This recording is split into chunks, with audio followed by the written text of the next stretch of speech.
going on, everybody? It's your buddy, it's your pal, Spaz Phoenix, the YWC reality chick, and you don't see my pretty sexy face, so you know I'm not alone. Talking NXT, talking the women's division, round 2. Jake DeMarco, how you doing, buddy? Doing well, my friend. How are you today? Oh, I'm doing fine. We did part 1, and then Guapo and I did part 1 of the tag team division of AEW. The tag team. Which, I mean, let's be real about our time frame. As always, we're recording this on the 10th. It's probably not going out until the 18th. Before the holidays.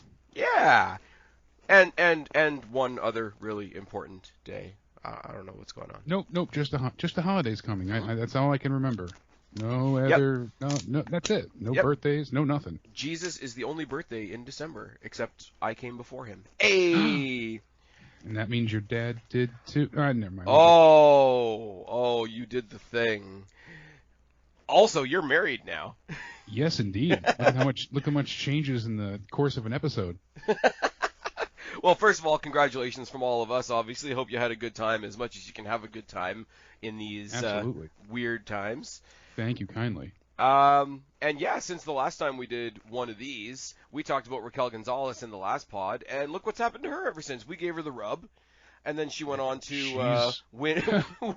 We gave her the rub, and then she went on to win War Games, and just last night she main evented NXT. So yeah, see, look at that, 2 for 2, and she had a great feud with Rhea Ripley, obviously, and as we had mentioned, and she just needed that chance to soar a little bit, and she got that in spades in the match. And War Games, she got to show a bit more of herself, and from there it just picked up. So great for her. Yeah, and it's funny because we are doing this in 3 sections, which is sort of like the undercard, the midcard, and the main event. But realistically, and I think we said this in the last pod, I can't remember, if I'm perfectly honest with you, everybody we talked about in the last pod could be a decent midcard, because everybody we're going to talk about tonight is ready to be main event as soon as they get the slot, in my opinion. The actual main event pod that we're going to do next time is an absolutely loaded collection of women. But these are the ones that are like one hair below, like just ready, just waiting for that spot. So yeah, it's safe to say best women's division in mainstream North American wrestling. Yes, I think so. I do. Absolutely. It's definitely not AEW. Moving on. It's not. They're going to borrow from 2 different companies' divisions now. You could argue worldwide, the women's division. And that's the thing. Even I gave them a bit of a hard time with the booking, but it wasn't their performance in the War Games match. They handled what they could, how they could. Mm-hmm. And I never enjoy seeing the faces have the advantage, especially when you're going to have the heels win. Then it looks even more. It's hard to come back from that. I think the way that they booked around that, though, I think it set up a very unique scenario where the last member of the face team had to have. Yeah, the situation to climb over. Had to have the last because they locked her out of the cage, right? And that would have worked if it was just a spot of, we're just going to keep you out and keep the numbers advantage. But I think it worked even better to lock her out of the cage, have her keep failing getting in the cage, and then have the last person from the heel team come and attack her on the outside with no help. And I don't think you get that set of scenarios without the last person in the match being the heel. So they would have had to. I mean, she wouldn't have been attacked on the outside, but it would have kept things going on the inside more. So. Yeah, she just like the story of that was she just kept on failing to get into the ring, and I mean they did have the numbers. But up until that point, the faces still had the advantage, and that was kind of a bit of an odd booking decision. But I still really liked the match. I think for once, them giving the baby faces the advantage in the War Games match made the match stipulation itself feel a little less predictable, because every advantage match we go into ahead of time, we talked about how the ladder matches lead up to the War Games match and all that kind of thing, and we always go in and it's like, so and so are going to fight for the advantage, and we know it's going to be the heels because that's how it has to go. And I think for them to buck that trend just once means that the next time that they go like predictable, it isn't necessarily predictable, because they've shown that they can buck the trend and book around it the other way. I get why people don't like it, because psychological wise, you don't want to have the heels with the disadvantage the entire time. That tells sort of a shaky story. But I think for the predictability of the pay-per-view itself, for the predictability of the stipulation going forward, I think it'll show some long-term help. Absolutely. And I mean, you also got to remember as well, with Candice LeRae having Indy Hartwell, who wasn't technically in the match but definitely still a factor. They did end up with the numbers advantage in the end. Yeah, in the end, but. And I'm kind of happy that they kept Indy off of this card, because it means that we're keeping her out of the ring a little bit longer, because it makes me want to see more and more and more what she's going to do when she does get in the ring. We saw her wrestle before she got adopted by the Garganos, but as this new, like, disciple of the Garganos type character, I want to see what she does when she does get back in the ring.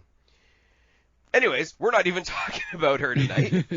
I'm intrigued as well. You know, the Gargano way is oh pulling my God. me in. But I know you haven't seen it, but you got to go back and watch that Gargano promo from last night. I can't wait. Starting with the first one on our list, though, she's actually from my neck of the woods. She's from Connecticut as well, just a few towns over. Mercedes Martinez, believe it or not. You know, I've seen quite a deal from her years back, and then things got quiet. I first heard of her very briefly in Ring of Honor, and I was like, oh, you know, she was, you know, they talked about Shimmer, and that's where I started to, you know, check out Shimmer. This is around like 2007-ish. And from there, you know, she was in Shimmer for ages, it seemed like. And so that's why when she ended up in the WWE, Mae Young, you know, all these type of things, it was really cool.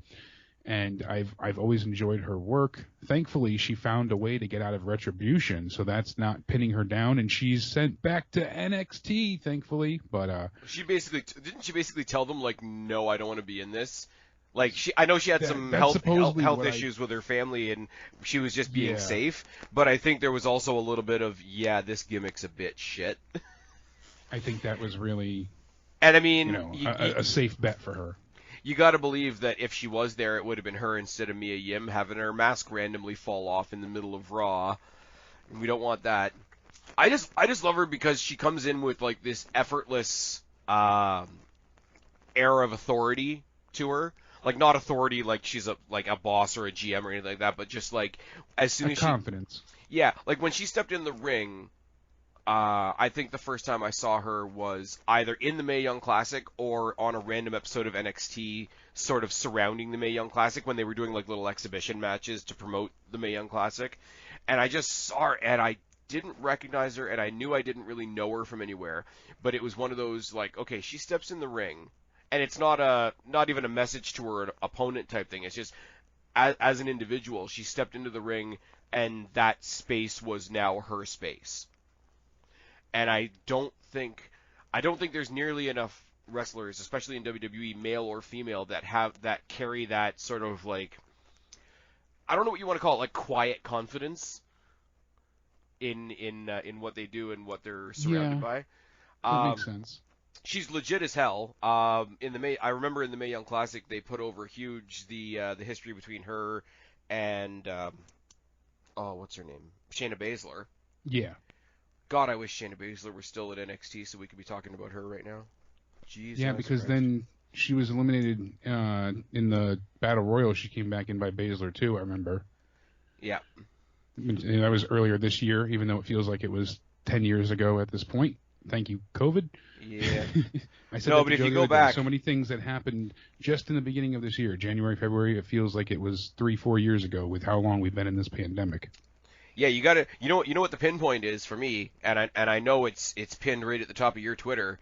That return of Edge was this year. And everything for me is like pre-Rumble, post-Rumble. That's really how I feel my year is split. Yeah. And even though it was only just a few short weeks, everything after that changed drastically. So, back to Mercedes though, I kind of enjoyed her with the Robert Stone brand. I just felt like she you know, it was a good way for her to turn heel and see a different side of her.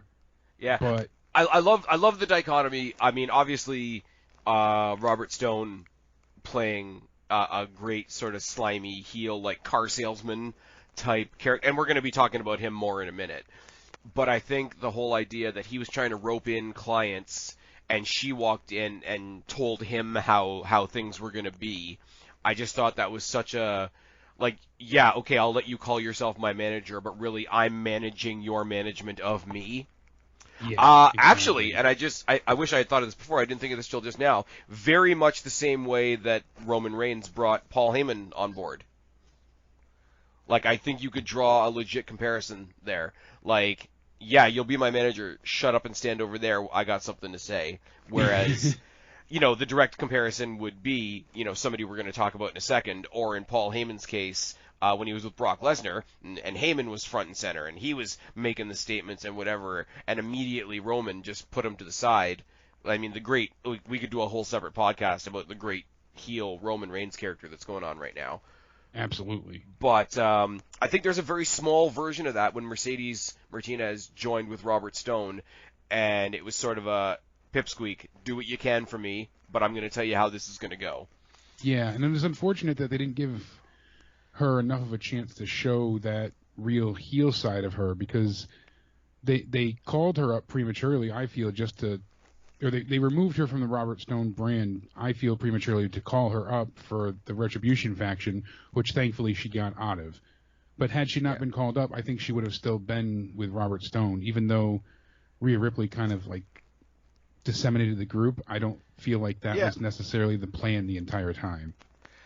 And see, the thing is, though, like, on the one hand, I don't think they scooped her up out of nowhere, because they did give her that sort of mini, like, it was only a couple of weeks, but they gave her that mini feud with Ripley, and that cage match that they had, if that's going to be her send-off match, that was a good match to send her off with.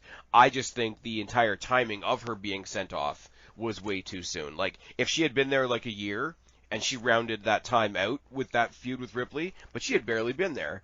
Yeah, like, she only came in January when we were talking about that Battle Royal. That was her first match, officially. Yeah. Well, I mean, she was with which Mae Young Classic was it? 2017 or 16 or 18? Sorry. I could be wrong. I'd have to go double check. 2017. I just double checked because she defeated Xia Li. Yeah. And then she took.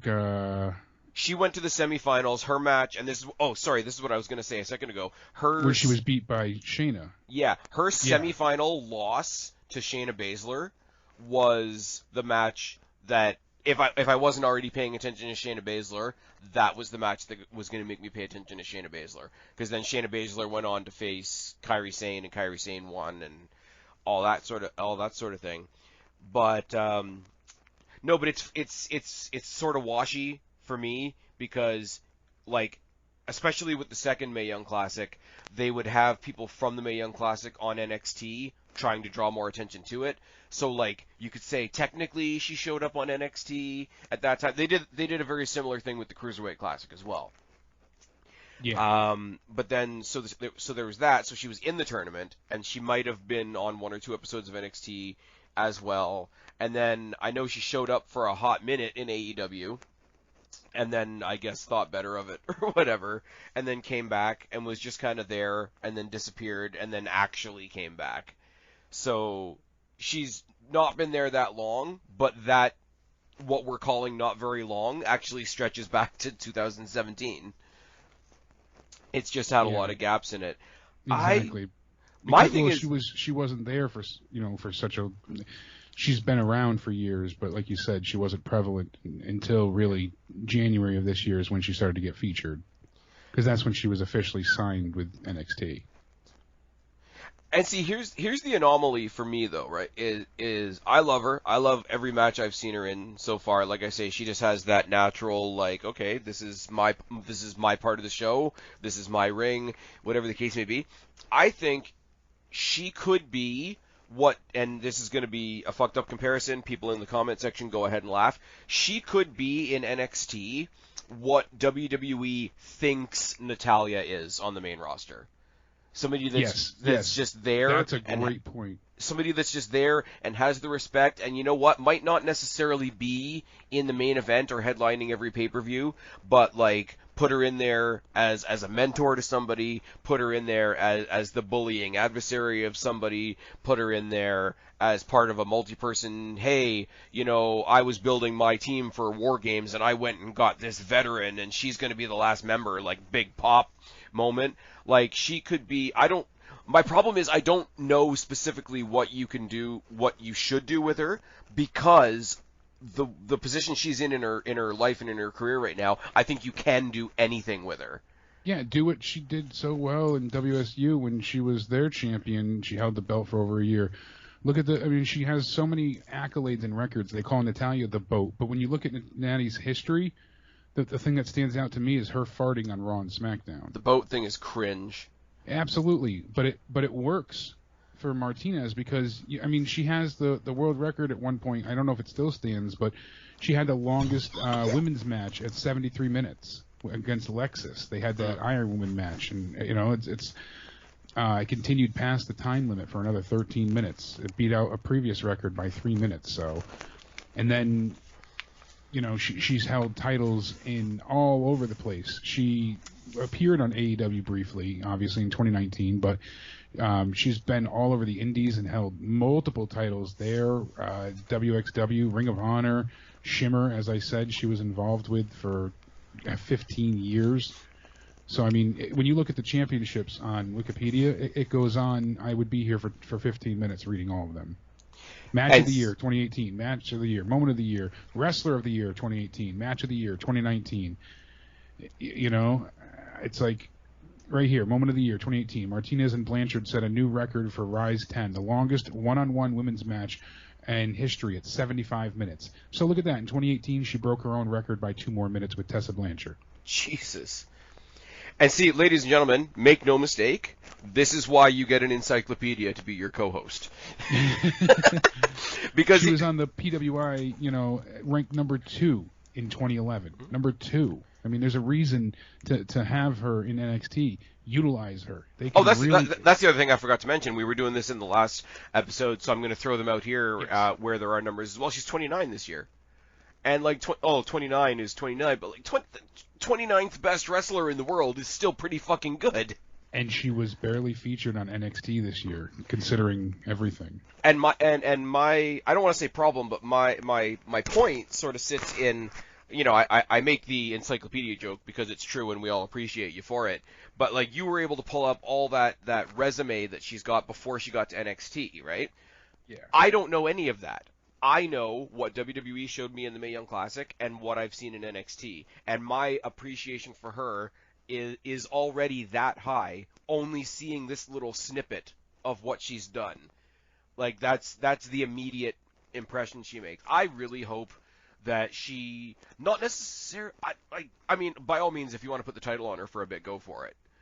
But at the same time, she could be such a cog in the wheel, stirring the pot in the main event picture to make everybody else ready. She could be sort of like that gatekeeper character for this is the last bad guy you fight before the big boss.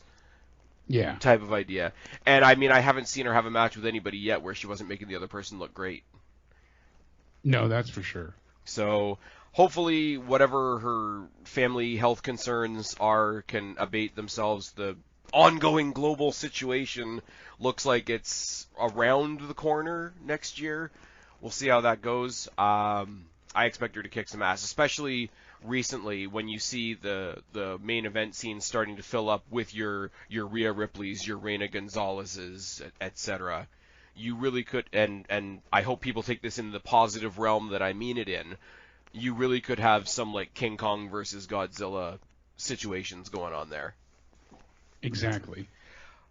Okay, so not quite, I much as I love her, I think this may be a slightly shorter conversation. Yeah, because my hometown girl, Aaliyah. Yeah, I was going to say, we go from one hometowner to another. And, hailing from Toronto, Aaliyah has been an active wrestler since about 2013. And I honestly don't know much about anything she did beforehand. She came into NXT around March of 2015. And from there, that's when she got into the developmental side of things.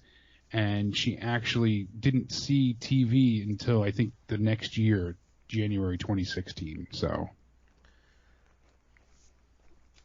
yeah. But again, this is another one of the people have heard me talk about Sonya Deville and Mandy Rose quite a bit, and how little they've been used on TV. And I always go back to, I went to the Maple Leaf Gardens to see the NXT house show, and I saw Rose and Deville face each other in a 20-minute match that could have been on pay-per-view. And I never saw them do that on TV, even in NXT. Yeah. Whereas normally absolutely. it's like, oh my God, if they were still in NXT, they'd be fine. Even in NXT, they didn't get that, and I'm hoping that changes somewhat soon. But Aaliyah is another one that I got to see at house shows, and it's just, there's not from a character point of view, because she's just at a house show, you're more so out there just doing your shit. But like, she's really good. A lot of people compare her to Carmella, and I see why, but at the same time I don't buy it. Like, just as far as how the character goes, she came out and she's like the fashionista, which is the Deonna Purrazzo thing. Yeah, and even that I've been okay with. The thing is, though, with Aaliyah, she's a workhorse in the sense of she's there to put people over. She's lost more than her fair share of matches. I mean, really, that's been her history. She's put people over. I mean, when you look through matches, and it took her over a year to win her first victory. At one point, I remember it was a long time coming. Yep. So and then they made her a loser again, and we're going to go back to the Robert Stone thing again, where he was the loser manager that didn't have any clients because of the whole Chelsea Green thing, and she was a loser. And even though he was the loser manager, he didn't want to take on her because that would mean he was a bigger loser. And they played up this whole thing, and you know what? I'm all for a feel-good moment. I'm all for like a character being absolutely down in the gutter before they pull themselves back up. And okay, so you got two people in the gutter, they find each other, they help each other out of the gutter, and they go and succeed. And it looked like that's what they were doing. And as cheesy as that sounds, if you want to do that kind of slightly heartwarming story, but they got it to like second gear, and then it just went away. Like, cheesy as it is, it would have been like a middle of the card type thing. The Robert Stone thing is hilarious. I would love to see. I liked it when they had it, and I don't really like where it ended up, though. And I like the idea of, I wish she didn't lose the match, the handicap match when she was with Stone, where they lost to Ripley when Ripley was going to have to join them. Like, that could have been interesting and kind of kept it going a little bit, but... I think that was more a vehicle for Rhea Ripley to beat up Robert Stone. Well, that was the main intention of it, but it would have been nice to see... Yeah. They could have been creative there, but... And the thing was, right before she went off TV, and this is the bigger problem, at least in my eyes, she did start growing a more aggressive streak, and she did start pulling out things that we didn't expect from her, right? And it's like, okay, here's this person not being taken very seriously, but they're showing you that they can do it. But the problem with that was commentary acted too surprised about it. Like, when somebody who you think, is sort of middling, like, pulls out some major stuff, you act surprised. You act like, oh my God, this is a shock. She's shocking the world and all that. But you don't act so surprised that it comes off like a fluke. You don't want her to be the girl that's still a loser that has a good moment every now and then. And that's, as much as the commentary is okay, I mean, I know we've got Joe's favorite commentator on there, along with Bad News. He's going to kick my ass one day. It's fine. Along with Beth and Bad News Barrett. But I don't think in that particular scenario, I don't think they did her any favors by acting like her being able to do anything was surprising. Surprising or impressive. I mean, I know she's lost quite a bit, but she's done so in a pretty good fashion. And she also broke the internet a little over a year ago when she had her nose pretty much bashed in against Xia Li. And I know that was intentional, like they planned that to write her off television, but still, at that time, we didn't know that, and it looked the funny thing about that was, and you can correct me if I'm wrong, but I think that was the same night that they had a ladder match with Mia Yim, and she suffered a similar injury that wasn't planned. Yeah, so it just in the same night, and it was like, oh crap. Yeah, if you didn't know what was going on with her and the surgery she was already going to get, you would come out of that show being like, oh my God, the women in NXT are really, really reckless, when really, the other company tried to kill Matt Hardy. Moving on. But it's just, I think like that moment for her would have been it would have been more exaggerated. If, but we haven't seen her since, you know, she lost then, I believe, right? Like that was the last time. Yeah. No, I don't recall her being on at all. I believe so. Was it when she lost the match with Stone and Ripley? That's I think the last time that she was there on TV. Damn. That's at least the last time that my foggy brain can recall seeing her. And you know what the thing is though, like I think she's great, or I think she could be great, but even if she's just good, you need a couple good people on a roster full of great people. Because if everybody's this is such a if cliche. everybody's at the top, then everybody seems the same. Everybody gets a ribbon. Be amazing. Yeah, exactly. But competition breeds, you know, creativity in that sense, because if you want to be better than somebody, you have to show how you can be better. That showcase is what shows the difference between talents. It's impressive. Yeah. That's what we need more of, and that's one of the reasons why I feel like the next person on your list here kind of stands out in her own way, and that's Casey Catanzaro. I mean, she's just so damn impressive. I do want to talk to these. Athletic she is. I do want to talk about these two as a pair, Yes. Catanzaro and Carter, because as much as Casey Catanzaro also hit the Mae Young Classic, I mean, you got two women coming out of the Mae Young Classic here. Kaden Carter, formerly known as Lacey Lane, who I described when I first saw her as like a neon punk version of the Ember Moon aesthetic, because they've changed how she presents herself slightly, but she just came off so cool and different and kind of bright colored and whatever. Casey Catanzaro coming off of the American Ninja Warrior shit. Yeah, she was in the Junior Olympics, and then she competed with the NCAA as well for, I think it was Division I for gymnastics as well there. But she's done some shit in the ring that shouldn't be possible.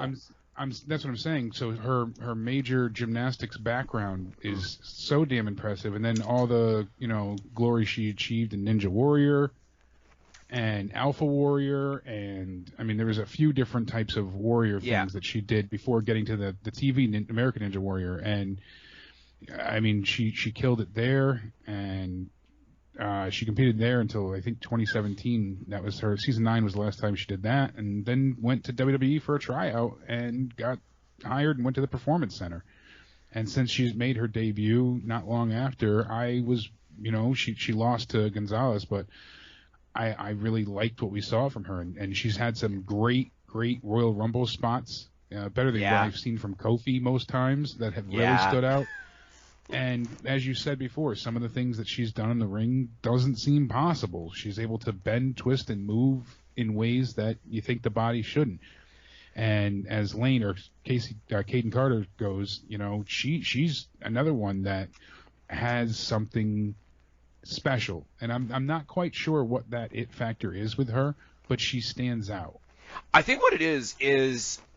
And I know we talked a lot about this last time with people like Zelina Vega and Alexa Bliss and all that kind of thing. I don't always want to point at somebody and be like, oh, look, she's really small. But you have a team of two women here that are really, really...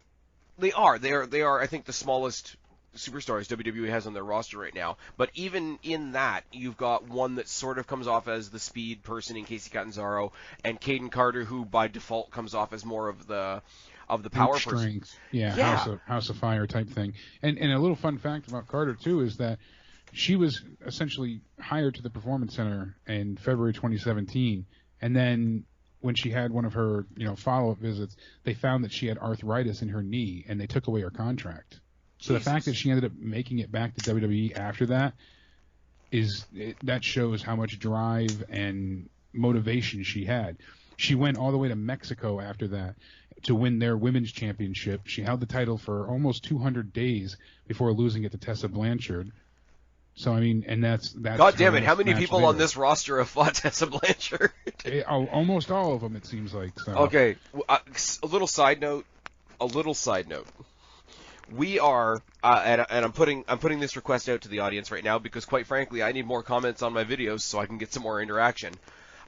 Sometime next year, probably in January, when we are done this series, Jake and I, at some point, are going to do a video of basically women that we would love to see in NXT as sort of a follow-up to this series. Either women we want to see come back from Raw and SmackDown, or women from other places. Women obviously from AEW because the shot is right there, but women from Impact, women that are sort of not signed right now.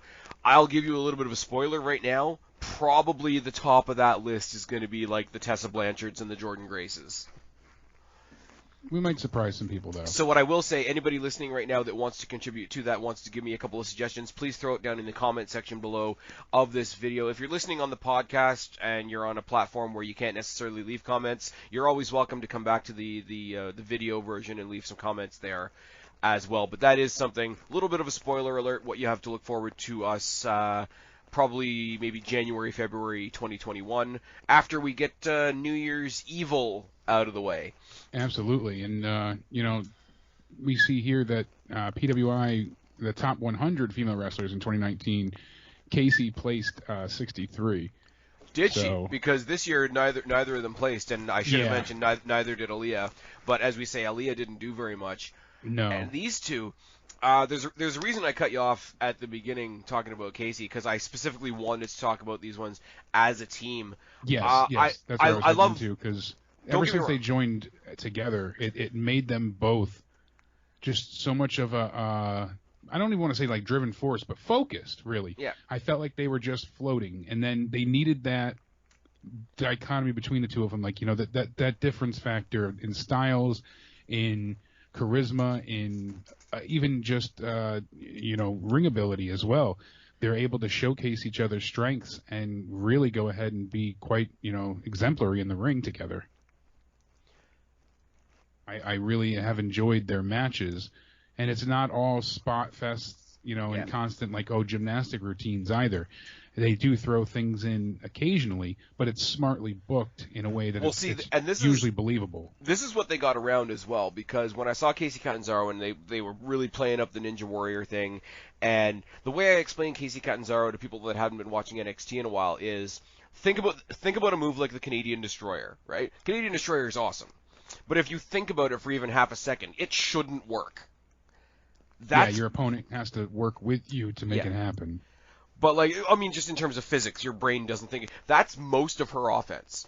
Yes. But since she's been with the tag team, she's kind of changed a little bit of her style. Yeah, and that's what's made her better in the ring, I think. And that's what I'm coming around to, because we all remember John Morrison's first run, and they played up the parkour angle.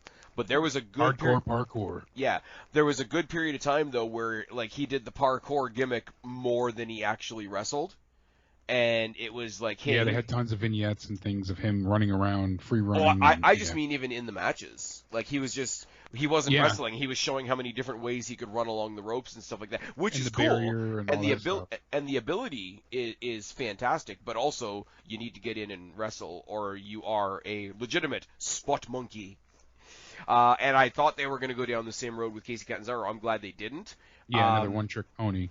They played up way before they were shown together as a team on screen. They've always supported each other on social media and all that kind of thing. So when you saw them pop up on TV, it was this natural thing. Yeah, a natural progression for them eventually to join forces. I think they come off as more of a team. Happy birthday, love to my girl. They that kind of stuff. Where they've always been so supportive of each other. And if you ever see them, the great thing, and I haven't noticed it until recently. It's just I spend way too much time on Instagram these days. If you see them live on Instagram, they're both on, and it's two of them filming the exact same thing. So no matter who you're watching, they're making sure that you're paying attention to the other one as well. And I think that's so cool. And that's just the stuff in the background that's just nice that we don't get to focus on a lot. It's not all arguments with the Lexman on Twitter. Yeah, when you see real, friendships blossom into something that works great on TV, that's what makes it, believable, because you're like, oh, these two are friends in real life, and even if you don't follow them on Twitter, because they have that real friendship, it's conveyed better on television, because that feeling is there. You're like, oh, it really seems like they are legitimate friends. Yeah, I'll give you a great example, because I've always said that even the lamest wrestling scenario is made better if I can tell that the wrestlers are having fun. Yes. Couple years ago, WrestleMania, and people thought, oh my god, why are they throwing this on WrestleMania? It's so fucking lame. It's obviously going to lead to a proposal, roddy rah.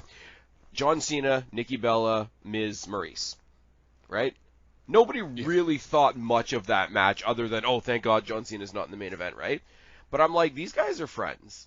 Like, these guys, like, Miz and Maurice, and they have their show, and the Bellas had their show, and, like, they were always interacting with stuff. And you have to believe somewhere along the way, John Cena and the Miz are friends. Yes. And that match was so much fun because you didn't go into it expecting anything big or bad or life-changing. It was a match that was there to be goofy. Both of them wanted to have a match with their respective partners at the time, so they were having fun with their partners, they were having fun with their opponents, and it was just... And it led to something that was supposed to be It was supposed to magical. be a big special moment. Yeah. But and it was special at the time. And it just fell apart afterwards because love is a work. But I love the build to that as well. And you could tell they were having fun. Every time The Miz had his heel promo, we were there in person for that. Yeah. And The Miz going ahead and doing the John Cena's house rule stuff was great. Yeah. And you can tell that they were having fun. I each other. love any match that feels like two wrestlers hanging out together. I went to a Destiny show. Check that off on your Spaz Phoenix bingo card. And it was, who was it? It was PJ Black versus Johnny Mundo, he was billed as at the time. Yeah. And during the match, they were cutting a promo during the match, or before the match, talking about what kind of friends they were and how, you know, I'm not going to cheat, I promise. And they both had the fingers behind their backs, and they both brought donuts to each other because it's Tim Hortons and it's Canada and you do that, right? Yeah. And it was one of those matches where like you're cutting promos on each other while you're wrestling. Like one of them pulls a cheat move. It's like, I thought you weren't gonna cheat, and I'm like, this is just. Yeah, so you really get that. This is just two dudes hanging out. And when they brought Catanzaro and I'm bringing it back to this. When they brought Catanzaro and Carter together, like they just look like they're, regardless of their opponents. Their opponents, then you get into the actual match and whatever. But they just look like they're having fun. And I don't care if you give me the shittiest wrestling story in the world, it does get enhanced if I can tell that the wrestlers are having fun, and it looks like these are. Absolutely. I could sit here and tell you stories all day, but Attitude Era house shows, those were the shit. I'm telling you, because they would always come here and practice things at the New Haven Coliseum before it got torn down. That was like their official home away from home. Like Madison Square Garden was always considered their homestead, but realistically it was the New Haven Coliseum that was next to their headquarters, and that's where a lot of the things took place from. You can dry run a lot of stuff. Emanated from, you know, all this stuff. So they had their trial runs of tons of stuff there. And when The Rock and Triple H were going to start going for the title, they had their first, you know, of the title fight matches practice on how they were going to go there. And it's funny, when you saw the pay-per-view match, it was the same match I saw. Yeah. Only difference was how they acted with each other. They had so much fun in that match. The audience was laughing in an uproar, and at the end of it, The Rock was singing and dancing, like the whole thing. Like it was just, and that's why it was great. Like as much as it's cool to see things on TV, at that time the house shows weren't as formulaic as they later became. So the wrestlers, it was their chance to unwind and have fun and entertain. So they would do things that they couldn't normally do. But I will say, as much as they're sort of going out of fashion, even after COVID goes away, I don't think they're coming back that much. There is a benefit to house shows.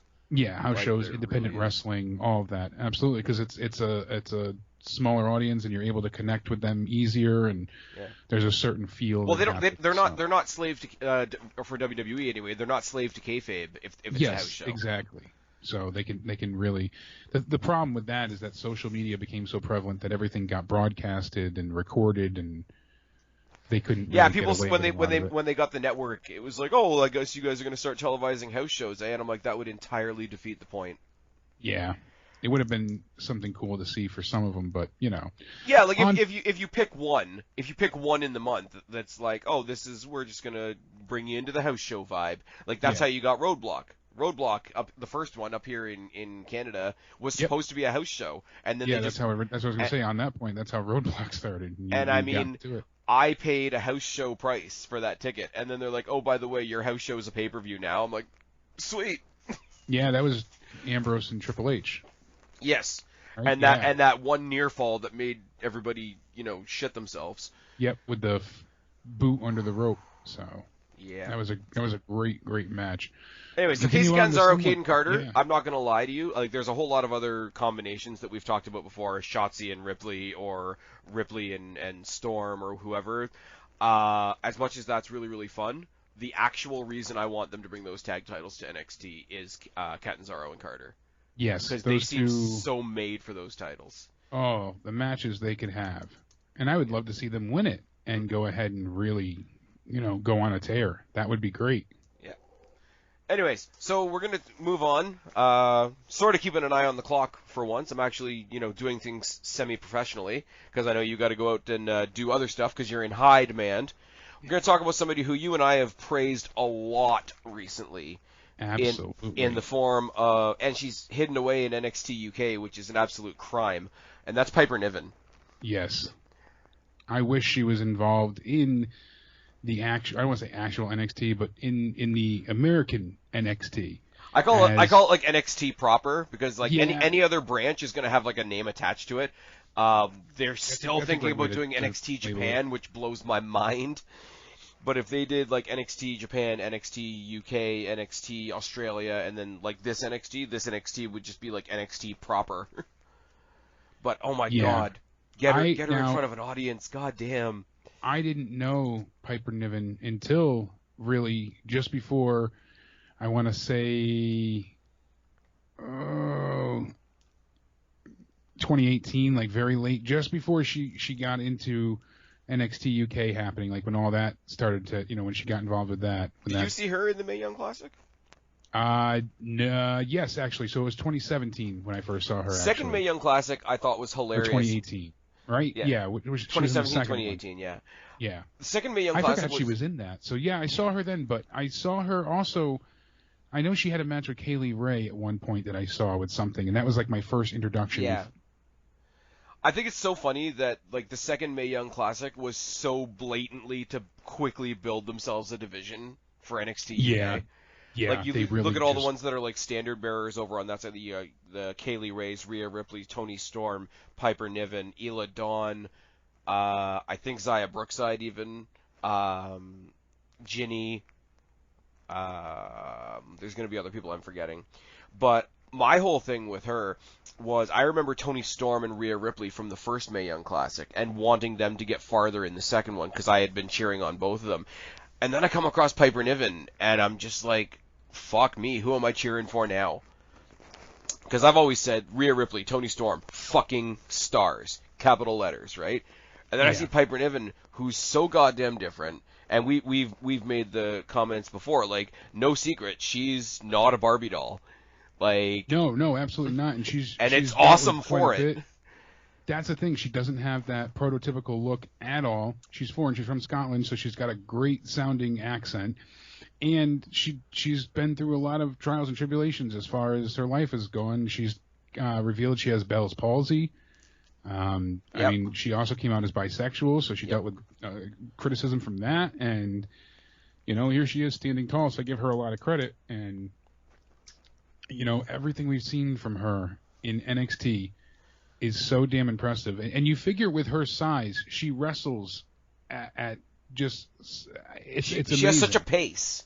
Yes, she absolutely does. And I don't want to say like, oh, it's her weight, but really you look at other larger women in the division or even in WWE proper, as you put it. Yeah. You look at Nia Jax, and you look at and they don't move the same way. None of them do.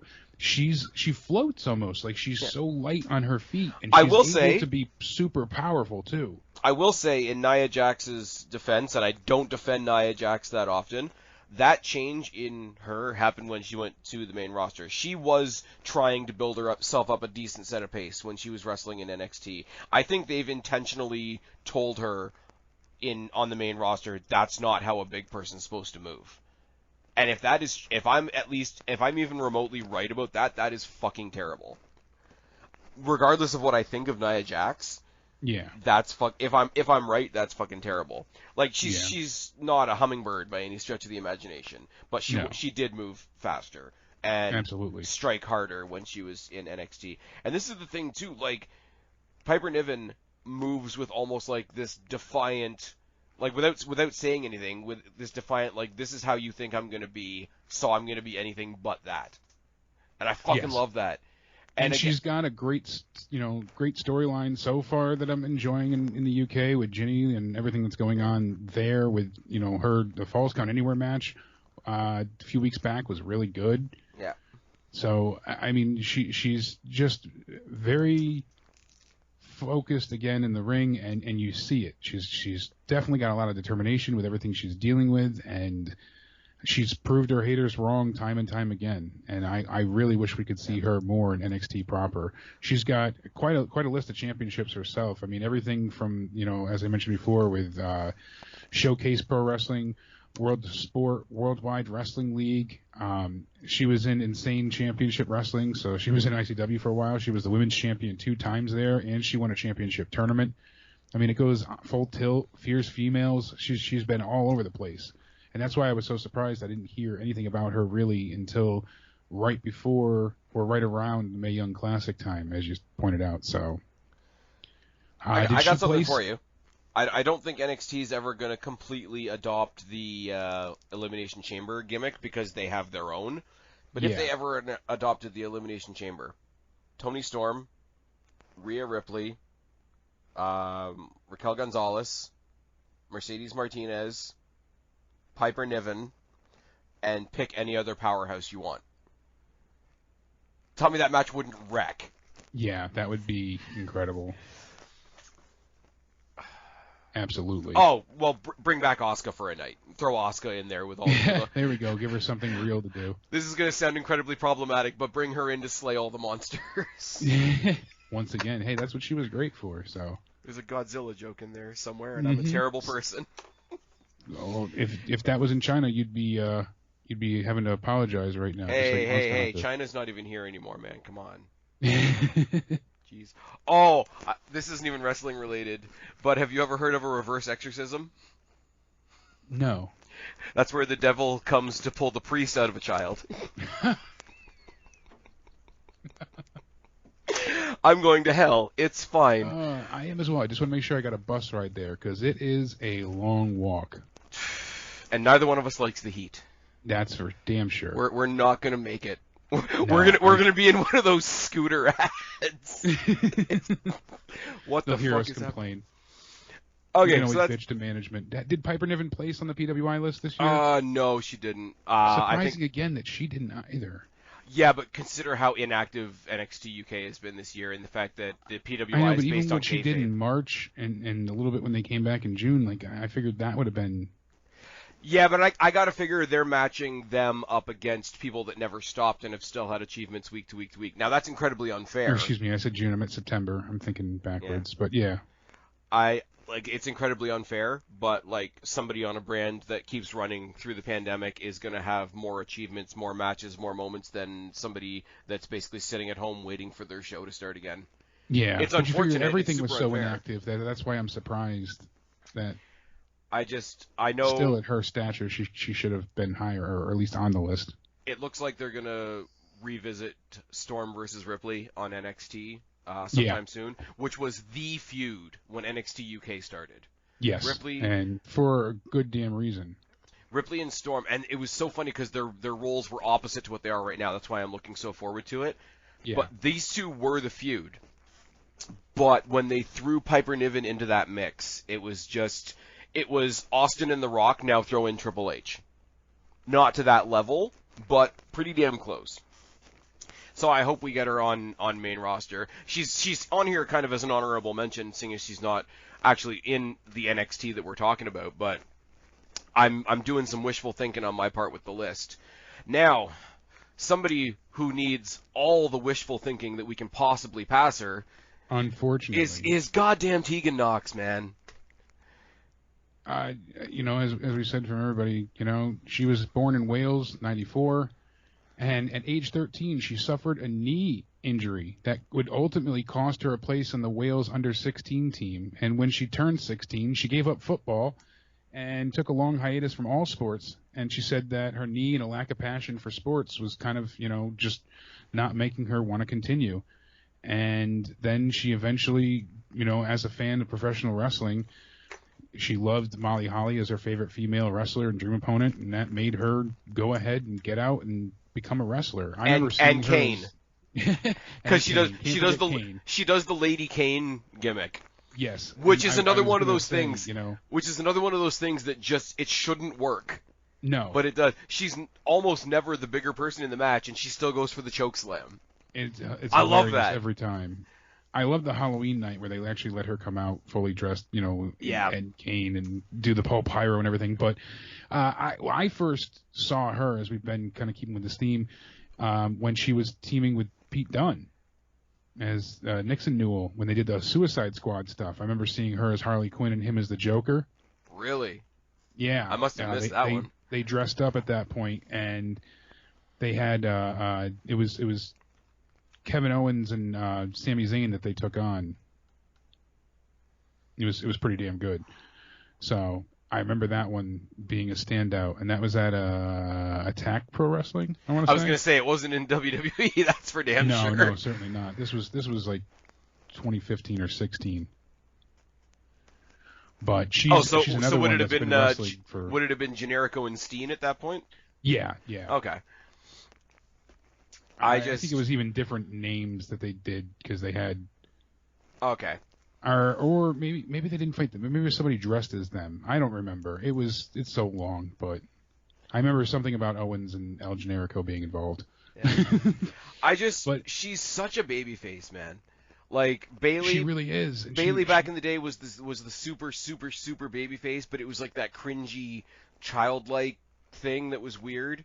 And then we threw it over to her ex-partner Dakota Kai, who, you know, forever and ever we call, or at least I said, Bayley done properly. Yes. And then it became the Bayley heel turn done properly. And ever since then, that just pure, like, you know, the old expression, the pure Snow White babyface. Yes. She has this way, not necessarily always revolving around an injury, but she has this way, like, mid-match, of getting you behind her, even if she's facing somebody that you like. Like, imagine, for whatever reason, she was facing, like, Shotzi. In my case. There you go, Spaz Phoenix, bingo, it's fine. I know. She would have like, if Shotzi was in there doing all her, like, hardcore, reckless shit, Tegan Nox would have a moment in that match where even though she's facing somebody that I like, I'm going to have a little bit of pity, a little bit of concern, and a little bit of enthusiasm for her. And she just pulls it so naturally, like, as a character. And obviously knowing the backstory with the fact that she's now on her 4th injury. If not more. I mean, Well, you're talking about one when she was younger, and she's had 3 in WWE.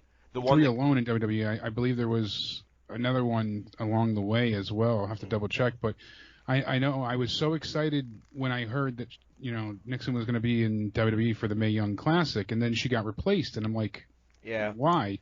And she injured her ACL, so but that was torn. The following year, man, like she gets in. I remember I was doing the reviews for that, and I had heard that somebody got hurt at a taping, but that's all I heard.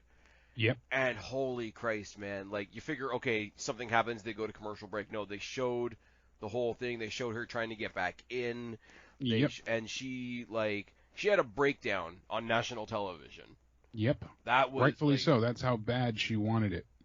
She tore her ACL, MCL, lateral collateral ligament, her meniscus, and the patellar dislocated.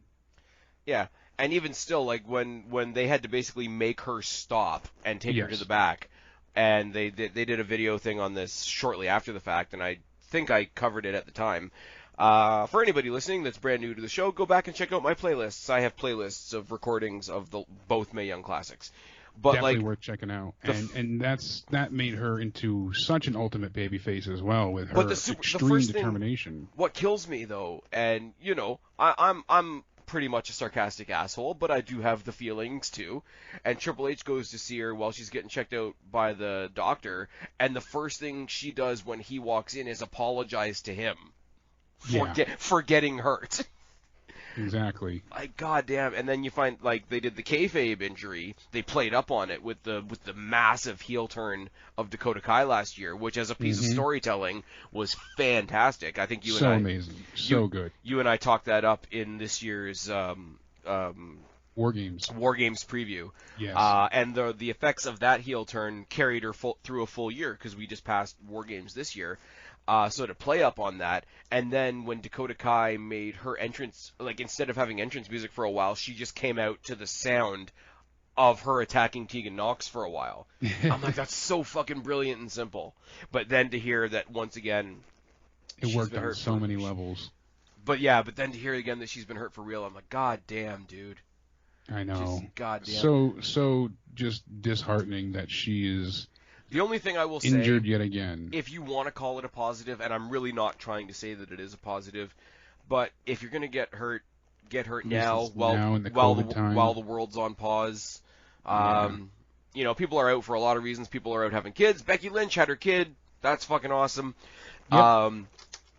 You know, so people are going to be coming, like, all through 2021. There's going to be massive comebacks all through next year.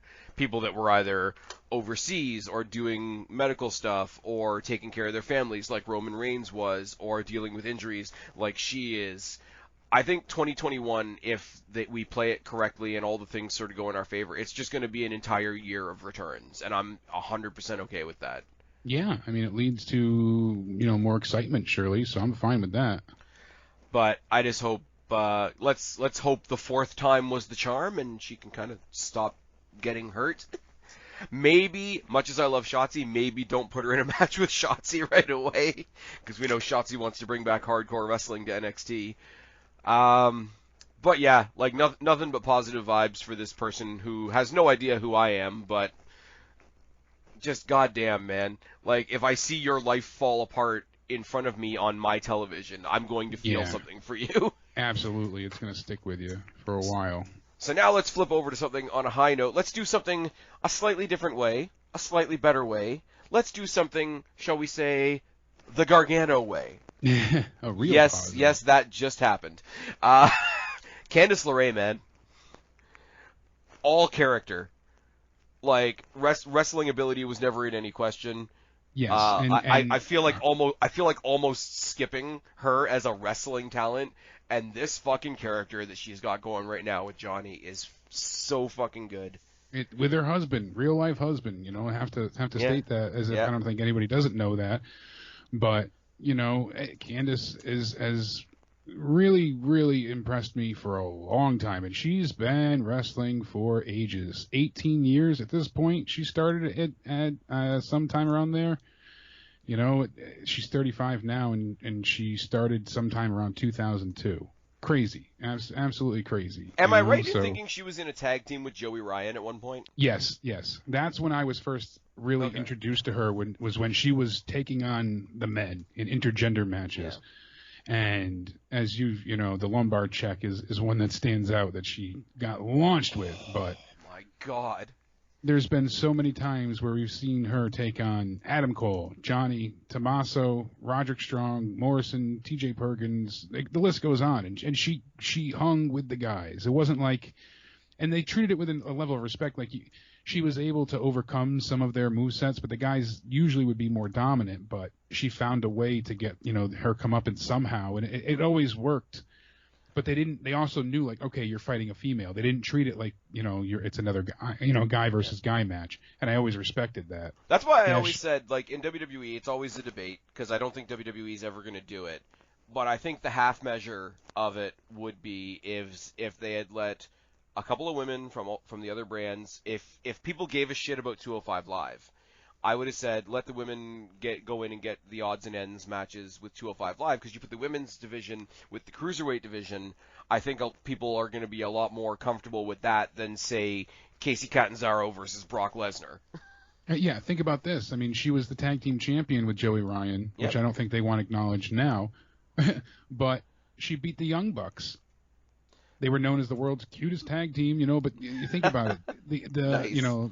City Machine Guns, which was Rich Swann and Ricochet, and SCU, she beat. You think about all these great talents that she's worked with and essentially gotten wins over as a female wrestler. That should blow your mind. Yeah. She was in PWG for most of that time. I used to say it like DDT Pro. Way back, like, younger me in the bigger, badder days of wrestling. ask me who my heart goes to as far as like female wrestling, it starts and ends with Lita. Yeah, And Lita was my favorite growing up. live sex celebration, baby. But no, like you could tell, like there was, I mean, not that there was very much good women's wrestling going on back then. Like, let's be real, they were bringing in Barbie dolls and whatnot, and what it was mostly just looks. So. Yeah, what the feminists are saying now was actually happening back then. But like there were the ones that were brought in to be supermodels and that tried to wrestle. There were the women that trained to wrestle like women, and there were the women that you could tell trained with the men. Lita trained with the men.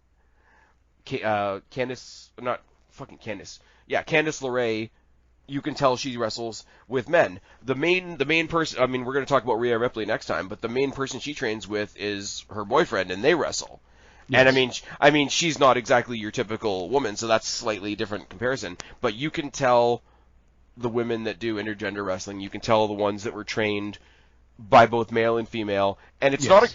Don't get me wrong, it's not a good or bad thing, but there is a difference. It's like when you grew up in the Attitude Era, and you could tell, even if you'd never seen ECW, if you saw a couple wrestlers come over, you could kind of look at that group and be like, I bet they probably came from ECW.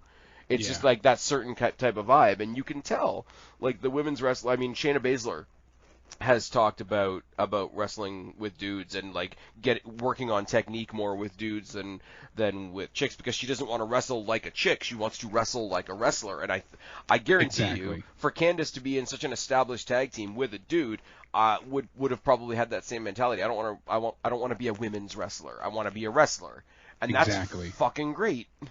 Because, like, some of the women that train to be, in tight air quotes, women's wrestlers, they do that sort of, like, that light touch, that sort of more dainty, more floating type of style. And there's nothing wrong with it, but if you look at them by comparison, it comes off so hesitant. And I don't think there's any hesitation in Candice LeRae. She hasn't done it in a while, but when she was doing the Mae Young Classic, she did Miss LeRae's Wild Ride. Yes. I'm like, that's fucking amazing. That's cool. I looked at that the same way I looked at Ember Moon doing the Eclipse. Yeah. And it's just like, famous story people know on this channel, when I asked Guapo, who's this Athena chick that's coming to NXT, what do I need to know? And all he said to me was, dude, stun her from the top rope. I'm like, okay, I'm sold. Yeah, exactly. And I mean, the fact that Ember Moon could, like, wreck me and I would say thank you, it is a whole other story. For a whole other podcast. Anyways, she's a whole other set 34. Of sexual harassment, but she's 34 on the list. So we're going through our supposed mid-card. We've got 29, 26, and 34, and a bunch of really deserving women that didn't rank because they weren't on TV enough. Yeah, which to no fault of their own. So. I mean, we've gotten to the end of this list, and this is... I really didn't want to end on Tegan Nox, because the Tegan Nox story is such a bummer, and I want to see... Yeah, because she is such a great wrestler, and we want to see her succeed. I want to... Like, the more that happens... Like, you should be succeeding based on what you can do in the ring, and she can go in the ring, but there is that extra bit of, you've been fucked over a whole lot. Yeah, absolutely. Now, a little preview for the next... For the next round, we are coming down to the main event, so folks... Get yourselves ready for this. Part 3, we are going to be talking about Io Shirai, Ember Moon, Toni Storm, Rhea Ripley, Dakota Kai, and my girl Shotzi Blackheart. I really hope you guys are enjoying this sort of long-form breakdown that we're doing. Jake, thank you as always for being my encyclopedia for all the outside WWE shit. Please tell these lovely people where to find you. You can find me on Twitter at CountdownEnded, and you can also catch me on the Joe Cronin Show, as I'm there after every single WWE and AEW TV show or pay-per-view. And Out of Nowhere, which is going live in like 10 minutes. Yeah, just about. And you guys know where to find me, or you wouldn't be here. Let's be real. I've been Spaz. He's been Jake. We have been your NXT reality check. Subscribe up there. Talk down there. Start a conversation. Keep all of our conversations going. Don't be a stranger. I'll talk to each and every last one of you later. But for right now, me and super sexy, newly married Jake DeMarco are tagging out. Bye, guys.